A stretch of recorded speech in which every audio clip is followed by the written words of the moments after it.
दोस्तों, आज की कहानी है भाभी हमको बेटी हो गई।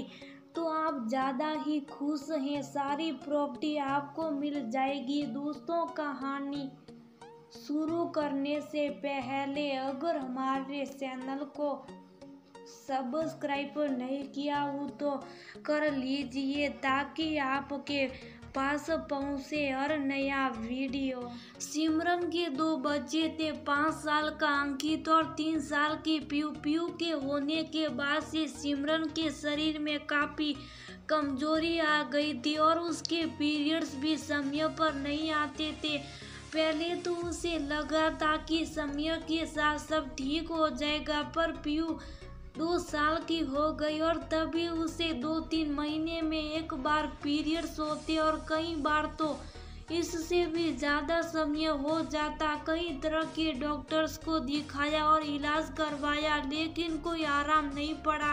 1 साल तक ट्रीटमेंट करवाने के बाद सिमरन की सेहत काफ़ी खराब हो चुकी थी, इसलिए उसने दवाई लेना बंद कर दिया था। दवाई बंद करती उसकी सेहत में सुधार हुआ, पर पीरियड्स 2-3 महीने में एक बार ही आती। इस बार भी 3 महीने से ज़्यादा समय हो गया था। सिमरन को फिर से पीरियड्स नहीं आए और तबीयत बहुत खराब रहने लगी। उसने सोचा डॉक्टर को दिखा लेती हूँ। डॉक्टर को दिखाया तो डॉक्टर बोली, सिमरन तुम प्रेग्नेंट हो और 3 महीना चल रहा है। सिमरन की चेहरे की हवाइयाँ उड़ गई और आंखों से आंसू आने लगे। उसे इस तरह देख डॉक्टर बोली, इट्स ओके सिमरन, मैं जानती हूँ कि तुम्हारी फैमिली कंप्लीट है और तुम और बच्चे नहीं चाहती। अपने पति से बात करो, अगर बच्चा नहीं चाहिए तो हम ऑपरेशन के बारे में सोचेंगे। नहीं डॉक्टर, मुझसे ये ना होगा। मैं तीसरा बच्चा तो नहीं चाहती, पर इसे गिरा भी ना पाऊंगी। जो भगवान ने दिया उसे मैं शुभ स्वीकार कर लूंगी। सिमरन ने अपने आंसू पोंछते हुए कहा। सिमरन की बातें सुन डॉक्टर बोली, तो ठीक है, मैं कुछ दवाइयाँ लिख रही हूँ, समय पर लेते रहना, और कुछ टेस्ट लिख रही हूँ, इन्हें भी करवा लेना। सिमरन घर आते समय सोच रही थी, घर में सब क्या सोचेंगे, माँ जी और बाबूजी को क्या बोलूँगी। घर में देवरानी भी प्रेग्नेंट है, तभी अभी तक तो सारा काम मैं कर रही थी, अब कैसे संभालेगा। यही सब सोचते सोचते वह घर पहुंच गई। जब घर में सबको पता लगा तो सब बहुत खुश हुए। सासू माँ नजर उतरने लगी और कहने लगी, बहुत तू चिंता मत कर, हमें काम वाली रख लेंगे। अब घर में दोनों बहुएं माँ बनने वाली हैं, तो ऐसे में काम कौन करेगा। तू बस आराम कर और अपना ख्याल रख। सासू माँ की बातें सुन सिमरन ने रात की सांस ली। सिमरन की देवरानी कविता भी प्रेग्नेंट थी। उसे पहले एक बेटी थी। कविता को भी तीसरा महीना लगा हुआ था। रात में सिमरन का पति राघव कमरे में आया और उसे बाहों में भर लिया। सिमरन बोली, राघव 2 बच्चे पहले से, मुझे कुछ समझ नहीं आ रहा, सब कैसे होगा, मैं 3 बच्चे कैसे पालूंगी। राघव ने सिमरन का हाथ अपने हाथ में लिया और बोला, जो भगवान ने हमें दिया उसे स्वीकार करो, और तुम अकेली नहीं हो, मैं हर कदम पर तुम्हारे साथ हूँ, मैं मदद करूंगा तुम्हारी, बस तुम परेशान मत रहो, खुश रहो। राघव की बातों ने सिमरन को हिम्मत दी। देखते ही देखते 9वां महीना भी आ गया। कविता ने दूसरी बेटी को जन्म दिया।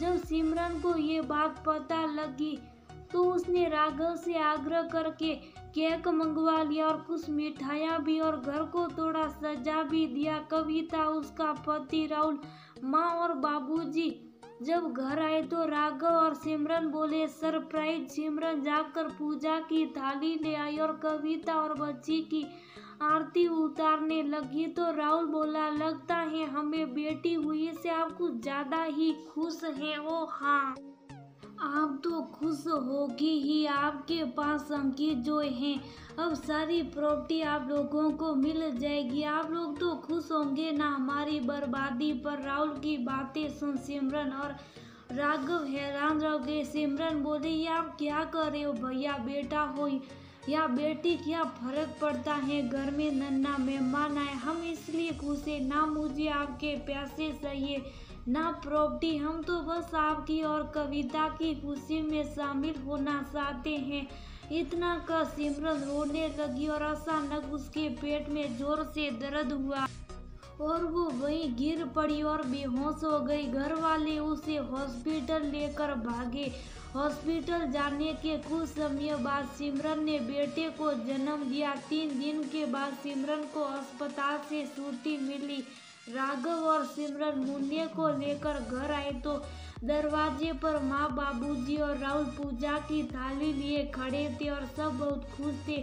सिमरन ने रात की सांस ली। उसे लगा राहुल ने पिछली बातें भुला दी हैं। सासू माँ ने सिमरन और बच्चे की नजर भी उतारी और दोनों को अंदर ले आई। अंदर आते ही राहुल ने मुन्ने को गोद में ले लिया और प्यार करने लगा। सिमरन को बहुत अच्छा लगा। फिर राहुल मुन्ने को अपने कमरे में ले गया और अपनी गुड़िया को ले आया और सिमरन की गोद में रख दिया। सिमरन भी गुड़िया को प्यार करने लगी। कुछ देर में गुड़िया रोने लगी तो सिमरन बोली, भैया शायद इस भूख लगी है, कविता से कहिए इसे दूध पिला दे। तो सासू माँ बोली, बहू तू पिला दे इसे अपना दूध, वैसे भी अब ये तेरी ही बेटी है। माँ जी कविता क्या सोचेगी। सिमरन ने इतना बोला ही था कि दूसरे कमरे से मुन्ने के रोने की आवाज आने लगी। सिमरन ने राघव से कहा, मुन्ना रो रहा, बहुत देर से दूध नहीं पिया उसने और इधर मुन्नी रो रही, आप इसे कविता को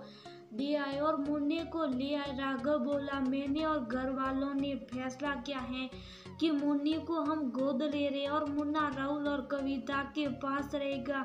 ये बात सुन सिमरन को धक्का लगा। वो सुन पड़ गई। जैसे तैसे खुद को संभाला और बोली, मैं अपना बच्चा किसी को नहीं दूंगी, उसे मैंने पैदा किया और उसे मैं किसी को गोद नहीं दूंगी। वो मेरा अंश है, उसकी जिंदगी के फैसले सिर्फ मैं ले सकती हूँ।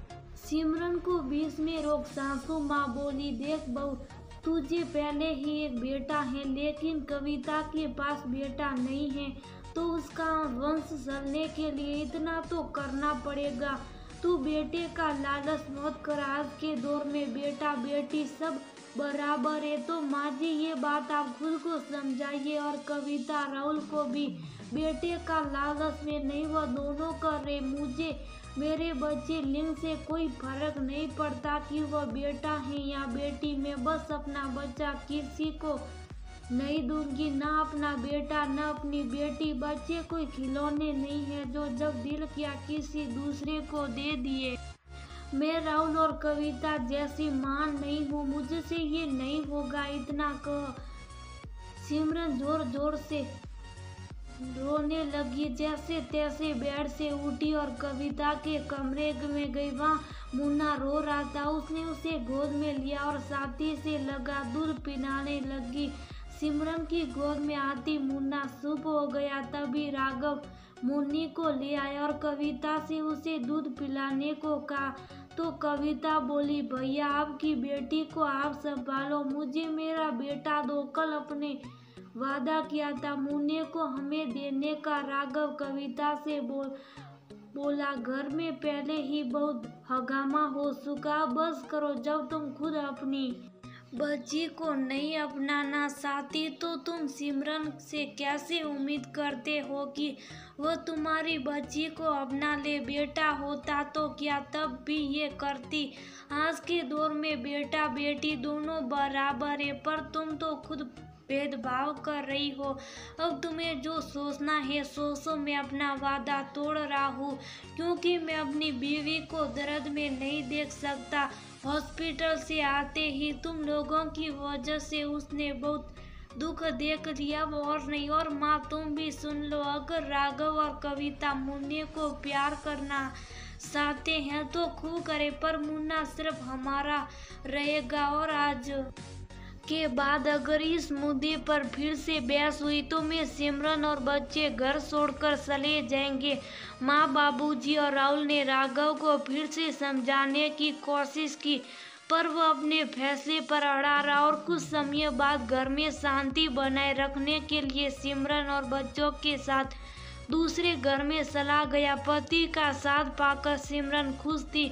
समय के साथ कविता और राहुल ने मुन्नी को दिल से अपना लिया और उसे अच्छी परवरिश दी। मुन्नी बड़ी होकर IAS अफसर बनी। वह परिवार का नाम रोशन किया और साबित कर दिया हमारी सोया शोरों से कम नहीं है, बस जरूरत है तो उन्हें दिल से अपनाने की और उनके हिस्से का मान सम्मान प्यार व अच्छी परवरिश देने की। वह आपको कभी निराश नहीं करेगी।